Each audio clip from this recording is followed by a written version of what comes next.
аялга карата болду, жагыңды жап, сүйлөбөчү, сөзүңдү кыса кылчы деген сөздөрүбүз болду эми сени сүйбөймүн, башка сени сүйбөймүн дегендей катуу тиет да аял кишиге.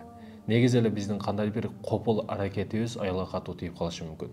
Аял назик, ал башкача, ал назиктикти талап кылат. Эмне үчүн арабызда зына, коомубузда зына көбөйүп кетет? Себеби үйдөгү эркектерге өзүн кеңири ача албайт, сырларын ача албайт, дасторкон кылып жанына дасторкон кылып жайып кое албайт. Анан өзүнүн үйүнөн көрбөгөн мээримди башка эркектерден издеп калат аял киши. Себеби башка эркектер аны түшүнөт, башка эркектер аны угат, башка эркектер аны түшүнгөнгө аракет кылат. Анын бирок түшүнүшү кайсы убакытка чейин деп ойлойсуз?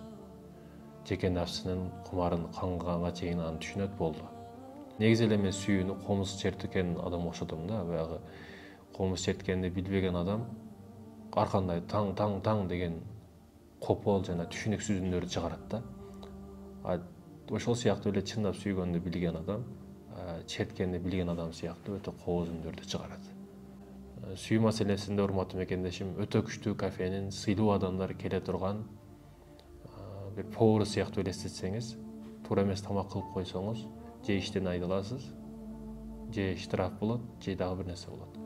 Ошондуктан бул маселе өтө назик маселелерден